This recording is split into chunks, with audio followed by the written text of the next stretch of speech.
एक लड़का जो बचपन में पोलियो का शिकार हो गया हो, जिसे चलने के लिए बैसाखियों का सहारा लेना पड़ता हो, क्या वो कभी अपने दम पर हजारों करोड़ों की कंपनी बना सकता है? नामुमकिन लगता है ना। उस टाइम दुनिया को भी यही लगा था, लेकिन रामचंद्र अग्रवाल ने सबको गलत साबित कर दिया।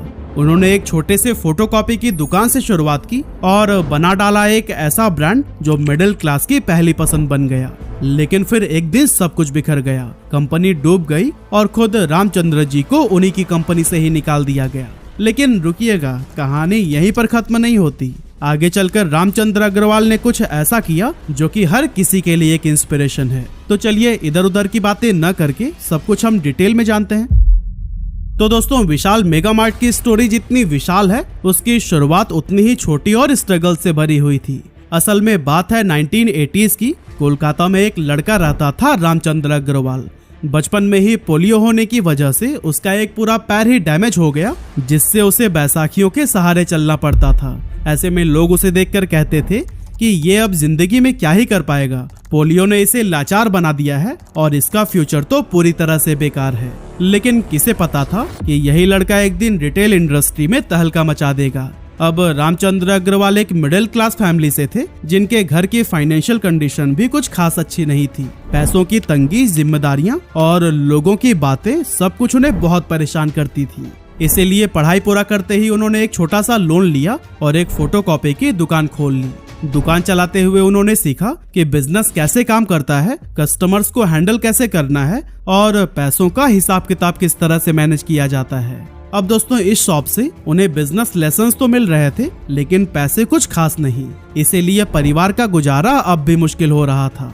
असल में दोस्तों, रामचंद्र को कुछ बड़ा करना था, कुछ ऐसा जो मिडिल क्लास लोगों की असली जरूरतों को पूरा कर सके। लेकिन समझ ही नहीं आ रहा था कि आखिर क्या काम किया जाए। इसी दौरान उन्होंने देखा कि लोग ब्रांडेड कपड़े खरीदना तो चाहते हैं, लेकिन दुकानों में रेट्स इतने ज्यादा होते हैं कि ज्यादातर लोग इसे अफोर्ड ही नहीं कर पाते हैं। बस यहीं से आइडिया आया और उन्होंने तय कर लिया कि वो अफोर्डेबल रेडीमेड गारमेंट्स बेचेंगे। और फिर करीब 1 साल तक प्लानिंग करने के बाद उन्होंने अपनी फोटोकॉपी की दुकान बंद कर दी और फिर से पैसे उधार लेकर 1986 में कोलकाता के लाल बाजार में कपड़े की एक छोटी सी दुकान खोली, जिसका नाम रखा गया विशाल गारमेंट्स। पोलियो के बावजूद हर सुबह 6 बजे दुकान खोलना और रात 11 बजे तक कस्टमर्स को पर्सनली हैंडल करना, यही उनकी डे टू डे रूटीन बन गई थी। और हाँ, भले उनकी दुकान बहुत ज्यादा फैंसी नहीं थी, लेकिन कस्टमर्स को यहाँ जो वैल्यू मिल रही थी वही उनको बार बार वापस लाने लगी। इस तरह धीरे धीरे वर्ड ऑफ माउथ से दुकान फेमस हो गई और कुछ ही महीनों में दुकान में इतनी भीड़ लगने लगी कि इसे अकेले संभालना भी मुश्किल हो गया। और तभी रामचंद्र जी ने कुछ सेल्समैन भी अपने दुकान पर रख लिए। अगले 15 साल तक उन्होंने इसी दुकान को ही पूरी लगन और मेहनत से चलाया और इस पीरियड में उन्होंने रिटेल क्लॉथिंग इंडस्ट्री की बारीकियों को समझा। साथ ही उन्होंने बदलते हुए टेस्ट और फैशन ट्रेंड्स को भी ऑब्जर्व किया, जिसके बाद उन्हें समझ आने लगा कि आखिर मिडिल क्लास इंडियन कस्टमर्स को चाहिए क्या। अब ऑब्वियस सी बात है कि इतना एक्सपीरियंस होने के बाद से उन्हें अपने दुकान से खूब प्रॉफिट तो होना ही था। लेकिन फिर उन्होंने सोचा कि जब एक दुकान से इतना कुछ हो सकता है तो क्यों ना इसे एक पूरे रिटेल चैन में बदल दूं, ताकि बाकी शहरों के लोग भी अफोर्डेबल कपड़े खरीद सके, वो भी बिना क्वालिटी कंप्रोमाइज किए। लेकिन साल 2001 में कुछ ऐसा हो गया कि उन्हें अपना ये आइडिया यही ड्रॉप करके विशाल गारमेंट्स तक को बंद करना पड़ गया, जिसके बाद वो अपनी फैमिली के साथ कोलकाता छोड़कर दिल्ली शिफ्ट हो गए। और दोस्तों, इस डिसीजन के पीछे का जो रीजन था वो था ट्रेड यूनियन का दबाव। एक्चुअली उस टाइम कोलकाता में ट्रेड यूनियंस का काफी दबदबा था। आप कुछ भी करिए, दुकान खोलिए, कंस्ट्रक्शन करवाइए या फिर सामान अनलोड करवाइए, हर जगह पॉलिटिकल ग्रुप्स या फिर लोकल यूनियन वाले बीच में ही टपक पड़ते थे और अपना कट मांगते थे। रामचंद्र जी के दुकान में भी लोकल ट्रेड यूनियंस ने दखल देना शुरू कर दिया था। काम में रुकावट, एम्प्लॉयज को भड़काना, बार बार सैलरी बढ़ाने की मांग करना, ये सब रामचंद्र जी के लिए बहुत ज्यादा मेंटली डिस्टर्ब करने वाला था, क्योंकि अफोर्डेबल प्रोडक्ट्स देने की वजह से उनका प्रॉफिट मार्जिन पहले से ही बहुत कम था। ऐसे में ये सब चीजें उन्हें काफी परेशान करने लगी। इसीलिए बहुत सोच विचार के बाद उन्होंने अपनी दुकान बंद करके दिल्ली शिफ्ट करने का फैसला कर लिया। अब वैसे तो कोलकाता छोड़ना कोई आसान डिसीजन नहीं था, क्योंकि एक ऐसा शहर जहां उन्होंने बचपन से जवानी तक का सफर तय किया था, उसे छोड़ना उनके लिए इमोशनल भी था और रिस्की भी। लेकिन एक बात वो अच्छी तरह से जानते थे कि रिस्क के बिना ग्रोथ नहीं होती। इसीलिए दिल्ली उनके लिए एक नई उम्मीद लेकर आया, जहां ज्यादा एक्सपोजर, बड़ा मार्केट और वो फ्रीडम थी जो कि कोलकाता में अब नहीं बची थी। रामचंद्र जी ने दिल्ली में अपनी नई जर्नी की शुरुआत की और विशाल रिटेल लिमिटेड की नींव रखी। उनका विजन था कि वो इस रिटेल स्टोर के जरिए मिडिल क्लास को ब्रांडेड जैसा एक्सपीरियंस दे, लेकिन प्राइस हो होलसेल के जैसा। इसीलिए उन्होंने एक ऐसा सेटअप बनाया जहां कपड़े, grocery, kitchen items, home decor और बेसिक जरूरत का हर सामान एक ही छत के नीचे अवेलेबल था। इसे कस्टमर्स ने भी खूब पसंद किया और धीरे धीरे उनका ये धंधा भी चल पड़ा, जिसके बाद से विशाल रिटेल ने एग्रेसिव एक्सपेंशन स्टार्ट कर दिया। उनका फॉर्मेट बिल्कुल सिंपल था, बड़ा शोरूम, ढेर सारा सामान और सबसे सस्ता दाम।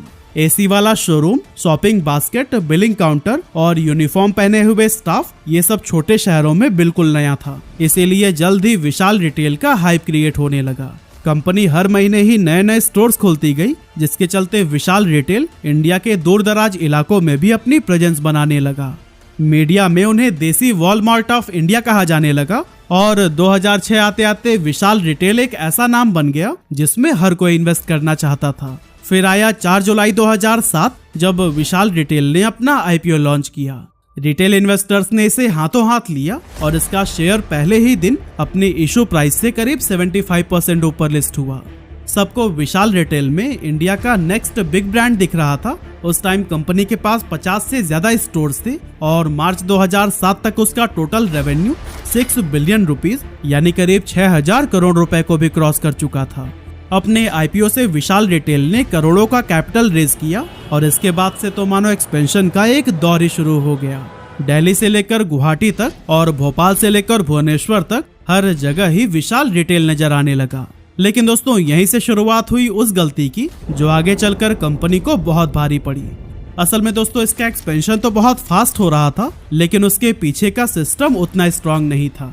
कंपनी नए नए स्टोर्स खोलने में इतना ज्यादा इन्वेस्ट कर दे रही थी कि बैकएंड सिस्टम्स जैसे कि लॉजिस्टिक और इन्वेंट्री उतनी स्पीड से रेडी नहीं हो पा रहे थे।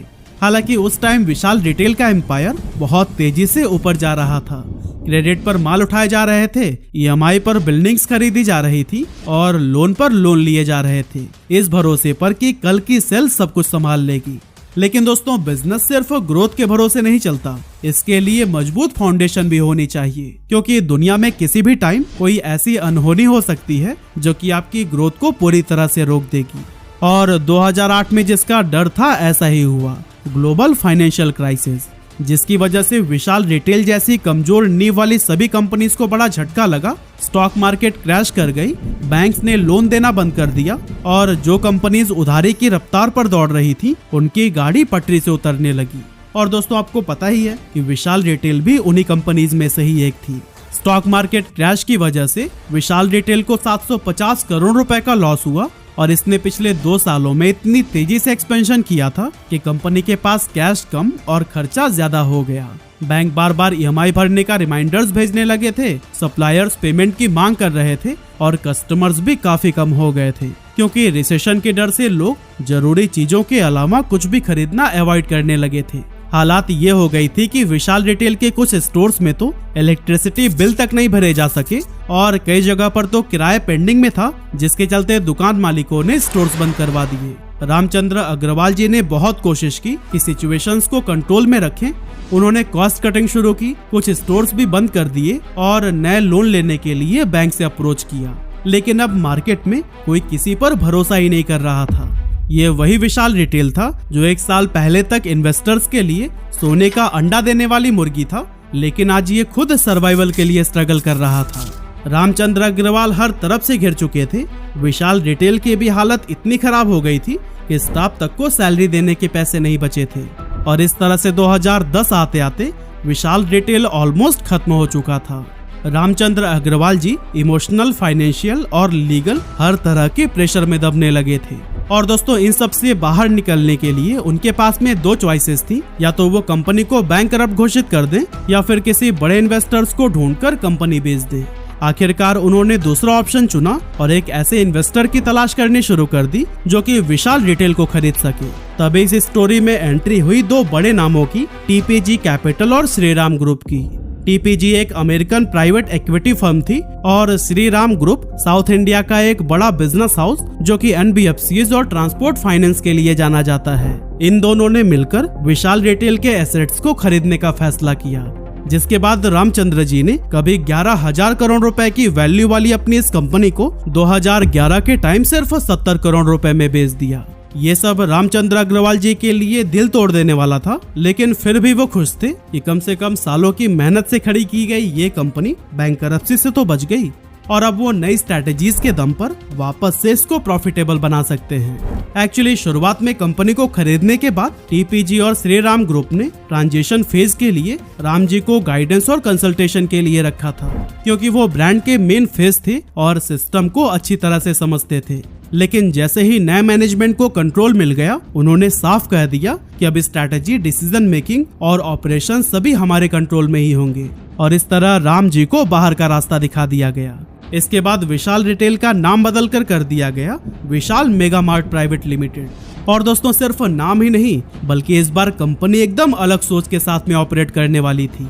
रामचंद्र जी का विशाल रिटेल एग्रेसिव एक्सपेंशन पर चल रहा था, लेकिन इस नए विशाल मेगा मार्ट ने स्लो और स्टेडी ग्रोथ को चुना। इसीलिए मैनेजमेंट ने सबसे पहले कॉस्ट कटिंग करना शुरू किया। बड़ी बड़ी सिटीज के स्टोर्स बंद कर दिए गए, ऐसे मॉल छोड़ दिए गए जहां रेंट ज्यादा थे, साथ ही स्टाफ को भी काफी कम कर दिया गया था। फोकस सिर्फ एक चीज पर था, वैल्यू फॉर मनी, और टारगेटेड ऑडियंस भी वही थी, छोटे शहरों का मिडिल क्लास कस्टमर। कंपनी ने अपनी सप्लाई चेन को भी आसान बनाने की कोशिश की, क्योंकि पहले जो सामान दिल्ली से पूरे देश में भेजा जाता था, अब उसे रीजनल वेयर हाउसेज में डिस्ट्रीब्यूट किया जाने लगा, जिससे कि लॉजिस्टिक कॉस्ट बहुत कम हो गया। कंपनी ने अपने प्रोडक्ट पोर्टफोलियो को भी काफी टाइट कर लिया, क्योंकि अब विशाल मेगा मार्ट में सिर्फ वही चीजें ही बिक रही थी जो कि हाई डिमांड पर हो, जैसे कि कपड़े, अंडरगारमेंट्स, बेडशीट्स, किचन आइटम्स और बेसिक ग्रोसरीज। और दोस्तों, अपने इस स्मार्ट स्ट्रैटेजी से विशाल मेगा मार्ट धीरे धीरे कस्टमर्स का ट्रस्ट वापस जीतने लगा। और फिर इसी पॉजिटिव ग्रोथ को ही देखते हुए साल 2018 में विशाल मेगा मार्ट को केदारा कैपिटल और पार्टनर्स ग्रुप ने $350 मिलियन यानी करीब 5,000 करोड़ रुपए में एक्वायर कर लिया। विशाल मेगा मार्ट के नए इन्वेस्टर्स ने टेक्नोलॉजी में इन्वेस्ट किया, लो कॉस्ट स्टोर्स पर फोकस किया, फैंसी मॉल्स की बजाय ऐसे स्टोर्स बनाए गए जहां भले ही एसी ना हो, लेकिन चीजें सस्ती और लोगों की जरूरत वाली मिलती हो। स्टोर्स में घुसते ही कस्टमर्स की नजर 99 की टी शर्ट, 129 की लेगिंग्स, 199 के टॉवेल्स और 399 के कुर्ता सेट पर जाती थी, जिससे कोई भी स्टोर से खाली हाथ वापस नहीं लौटता था। इसी दौरान विशाल मेगा मार्ट ने एक ऐसा दांव भी खेला जिसने पूरे गेम को ही बदल दिया। उन्होंने तय किया कि अब वो सिर्फ दूसरों के ही प्रोडक्ट्स नहीं बेचेंगे, बल्कि अपने खुद के भी बनाएंगे। और यहीं से शुरुआत हुई उनके प्राइवेट लेबल्स की। इनर वियर कैटेगरी में आया विशाल एसेंशियल्स, वुमेन वियर में वी फिट और किचन आइटम्स में होम नीड्स। ये सब विशाल के खुद के बनाए हुए प्रोडक्ट्स थे। इस कदम से विशाल मेगा मार्ट की कमाई पर सीधा असर पड़ा, क्योंकि अब बीच में थर्ड पार्टी ब्रांड का रोल कम हो गया था, जिससे प्रॉफिट मार्जिन सीधा कंपनी के जेब में आने लगा। साथ ही कस्टमर्स को ब्रांडेड फील वाला सामान सस्ते में मिल रहा था, जिससे कि इसकी लॉयल्टी भी बढ़ने लगी। लेकिन दोस्तों, कहानी यहीं पर खत्म नहीं हुई। 2020 में जब कोविड आया और पूरे देश में लॉकडाउन लगाया गया, तो फिर विशाल मेगा मार्ट के स्टोर्स भी महीनों बंद रहे। स्टोर बंद, कस्टमर गायब और सप्लाई चेन भी पूरी तरह से टूट गई थी। लेकिन इस बार कंपनी के पास स्ट्रॉन्ग कैपिटल, बेटर टेक और एक्सपीरियंस्ड मैनेजमेंट था। कंपनी ने क्विकली सोचा कि अब कस्टमर स्टोर्स तक नहीं आ सकता, तो क्यों ना हम उनके ही घर चले। इसीलिए उन्होंने खुद को ऑनलाइन कर लिया। टियर 2 और टियर 3 सिटीज में लोकल डिलीवरी पार्टनर से पार्टनरशिप की और विशाल मेगा मार्ट वाले भरोसेमंद दामों पर सामान दरवाजे तक पहुंचाने लगे। इस तरह विशाल मेगा मार्ट ने न सिर्फ खुद को संभाला, बल्कि लॉकडाउन जैसे मुश्किल वक्त में भी अपने कस्टमर से कनेक्शन बनाए रखा। लेकिन दोस्तों, सवाल तो ये है कि डी मार्ट और रिलायंस जैसे बड़े बड़े खिलाड़ियों के बीच विशाल मेगा मार्ट आखिर टिक कैसे पाया। असल में विशाल ने कभी भी इन जायंट से सीधे टक्कर ही नहीं लिया। उसने उन्हीं शहरों यानी टियर 2 और 3 सिटीज में अपना एक्सपेंशन किया जहां डी मार्ट और रिलायंस जैसे बड़े जायंट्स नहीं होते थे। इसके अलावा रिलायंस और डी मार्ट इलेक्ट्रॉनिक्स और ग्रोसरी जैसे आइटम पर ज्यादा फोकस करते थे, वहीं विशाल मेगा मार्ट ने फैशन और लाइफस्टाइल में इन्वेस्ट कर रखा था। हालांकि इनके पास ग्रोसरीज भी मिल जाएंगी, लेकिन बस इतनी कि कोई बेसिक जरूरत के लिए दुकान से खाली हाथ ना लौटे। और दोस्तों इन्हीं सभी स्ट्रेटेजीज का ही असर था कि जब 2024 के एंड में विशाल मेगा मार्ट ने अपना IPO लॉन्च किया था, तब यह 27 से 28x तक ओवर सब्सक्राइब्ड हुई थी और इन्वेस्टर्स ने भी इससे खूब पैसा कमाया। आज की अगर बात करें तो 300 से भी ज्यादा शहरों में विशाल मेगा मार्ट के 600 से ज्यादा स्टोर्स हैं और इसका वैल्यूएशन भी 5000 करोड़ रुपए को पार कर चुका है। पर दोस्तों सवाल ये है कि विशाल मेगा मार्ट के जो फाउंडर थे रामचंद्र जी अग्रवाल, उनका क्या हुआ? आपको बता दें, रामचंद्र जी एक बहुत ही सक्सेसफुल बिजनेस रन कर रहे हैं जिसका नाम है V2 रिटेल लिमिटेड। विशाल रिटेल से अलग होने के बाद भी रामचंद्र अग्रवाल का हौसला नहीं टूटा। उन्होंने ठान लिया था कि जो गलती पहले हो चुकी है उसे दोबारा नहीं दोहराएंगे। इसीलिए बचे हुए पैसों और 10 करोड़ रुपए के लोन से उन्होंने V2 रिटेल की शुरुआत की। नाम में V उन्होंने जानबूझकर रखा ताकि लोगों को विशाल की याद आए, मतलब वही सस्ती और अच्छी क्वालिटी वाली शॉपिंग का भरोसा। V2 रिटेल की पहली दुकान साल 2012 में जमशेदपुर में खोली गई और उन्होंने इस बार सब कुछ बहुत अच्छी तरह से सोच समझकर किया, कोई भी जल्दीबाजी वाला एक्सपेंशन नहीं। रामचंद्र जी ने हर नए स्टोर से पहले प्रॉपर मार्केट रिसर्च की और शुरू से ही सप्लाई चेन को मजबूत बनाए रखा, जिसका नतीजा ये रहा कि 2013 तक कंपनी का टर्नओवर 100 करोड़ रुपए को भी पार कर गया और 2014 में ये आंकड़ा बढ़कर 225 करोड़ रुपए से भी ऊपर पहुंच गया था। रामचंद्र अग्रवाल ने अपना पूरा ध्यान छोटे शहरों और कस्बों पर लगाया, जैसे कि बिहार, झारखंड, उत्तर प्रदेश और मध्य प्रदेश जैसे राज्यों में जहां ऑर्गेनाइज्ड रिटेल का अभी भी बहुत स्कोप था। धीरे धीरे 2024 तक V2 रिटेल के देश भर में 150 से भी ज्यादा स्टोर्स हो चुके हैं और आज रामचंद्र अग्रवाल 5600 करोड़ रुपए का रिटेल साम्राज्य चला रहे हैं और ये साम्राज्य हर बीतते साल के साथ में बड़ा ही होते जा रहा है। वैसे अगर आपको जानना है कि किस तरह रामचंद्र अग्रवाल जैसे ही एक गरीब लड़के ने दुनिया की सबसे बड़ी EV ब्रांड BYD खड़ी कर दी, तो फिर आई बटन पर क्लिक करके इस वीडियो को देखना ना भूलिएगा।